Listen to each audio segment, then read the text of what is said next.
22 जनवरी को घरों व मंदिरों में दीपक जलाकर मनाए उत्सव।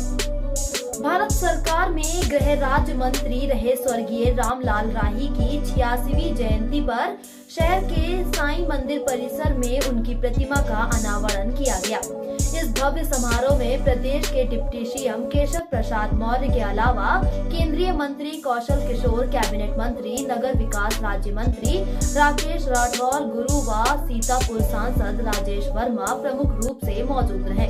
डिप्टी सीएम केशव प्रसाद मौर्य ने स्वर्गीय रामलाल राही के साथ उनकी पत्नी स्वर्गीय सुंदरी देवी राही की मूर्ति का अनावरण किया।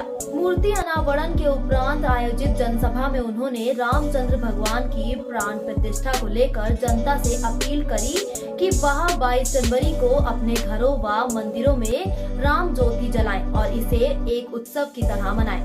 इसके साथ ही 15 जनवरी से अपने घरों और सभी मंदिरों में स्वच्छता का विशेष अभियान चलाएं। अपने संबोधन में डिप्टी सीएम ने आगामी लोकसभा चुनाव 2024 को भी ध्यान में रखा और जनता से कहा कि जिस तरह हम लोग रामचंद्र भगवान के मंदिर में प्राण प्रतिष्ठा का उत्सव मना रहे हैं, उसी तरह आगामी लोकसभा चुनाव को भी एक त्योहार की तरह मनाएं और भारी बहुमत से केंद्र में एक बार फिर से भाजपा की सरकार बनाएं और नरेंद्र मोदी को प्रधानमंत्री की कुर्सी पर बैठाएं।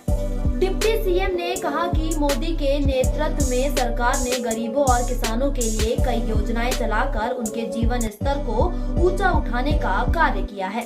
चाहे किसान सम्मान निधि की बात हो या फिर उज्ज्वला योजना और पीएम आवास योजना का, सरकार ने सभी को लाभान्वित किया है। पूरे कार्यक्रम का आयोजन कारागार राज्य मंत्री सुरेश राही ने किया है। 2024 की शुरुआत शानदार ढंग से हो रही है। आज हमारे सुरेश राही जी जो मंत्री परिषद के हमारे साथी हैं और बहुत ही उत्तर प्रदेश के दिग्गज नेता के रूप में जो समाज और देश की सेवा किए, स्वर्गीय रामलाल राही जी की और सुरेश राही जी की माता जी की मूर्ति के अनावरण का कार्यक्रम था। उसमें मुझे आने का मौका मिला। इस कड़ाके की ठंड में यह जनसैलाब भी यहाँ उमड़ा है। 22 जनवरी को भगवान श्री रामलला अपने जन्म स्थान पर विराजमान होंगे। यह दिन भारत के लिए गौरव का दिन है। 14 जनवरी से 22 जनवरी तक हर गांव में जो मंदिर हैं उनको श्री राम जन्मभूमि मंदिर मान करके वहां स्वच्छता अभियान और गांव सभा को, मोहल्ले को अयोध्या धाम मान करके स्वच्छता का अभियान सभी लोगों को मिलकर के चलाने की आदरणीय प्रधानमंत्री मोदी जी ने अपील की है। मैं भी आप सबसे अपील कर रहा हूं कि उसको जरूर करें। दूसरा, 22 जनवरी को एक और दीपावली मनाएं और अपने अपने घरों में दीप जलाने का काम करें, श्री राम ज्योति जलाने का काम करें और 22 जनवरी के बाद जिसको अयोध्या जाना है तभी जाएं, ऐसा माननीय प्रधानमंत्री जी ने कहा है। लेकिन बिहार के मंत्री 2024 लोकसभा चुनाव यह भारत को 100 वर्ष आगे ले जाने वाला चुनाव है। इसलिए मैं सबसे अपील भी करूंगा, 2024 में हमें पूरा विश्वास है जनता के आशीर्वाद से, डबल इंजन सरकार के काम के बल पर उत्तर प्रदेश की 80 की 80 लोकसभा सीटें जीतेंगे और देश में 400 से अधिक सीटें जीतेंगे। यह हमें विश्वास है और तीसरी बार प्रचंड बहुमत की मोदी सरकार बनाएंगे।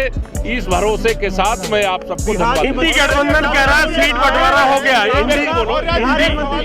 इंडी गठबंधन करो ना, बिहार के मंत्री इंडी गठबंधन एक व्यक्ति सवाल करो। बिहार के मंत्री तेज प्रताप यादव ने कहा है कि भगवान रामलला तभी आएंगे आपके घरों में जब गठबंधन की सरकार केंद्र में होगी।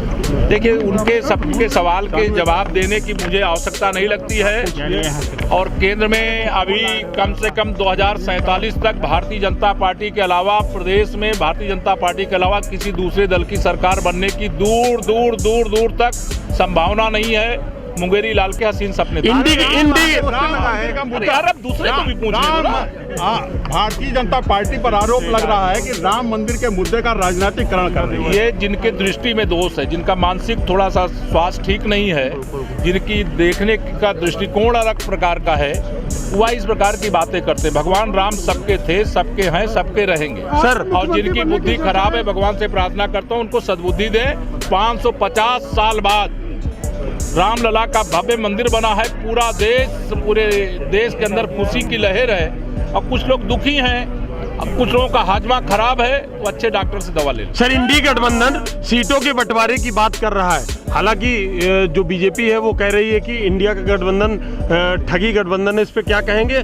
और जो गठबंधन तो ठगबंधन है ही, भ्रष्टाचार के दलदल में डूबे हुए लोगों का गठबंधन है। देश के लिए, गरीब के लिए, किसान के लिए, जिनका कोई विजन ही नहीं है, जो 2024 में केवल भ्रष्टाचार के मामलों में अपने को बचाने के लिए चुनाव के मैदान में आना चाह रहे हैं, गठबंधन करना चाह रहे हैं, वह भी जानते हैं कि इस बार उनके प्रत्याशियों की जमानत बचना भी मुश्किल हो जाएगा। उत्तर प्रदेश में तो कहीं कोई दल का कोई प्रत्याशी जीतता दिख ही नहीं रहा है, लेकिन देश में भी 400 पार भारतीय जनता पार्टी करेगी, ऐसा मुझे विश्वास है। विपक्षी कहते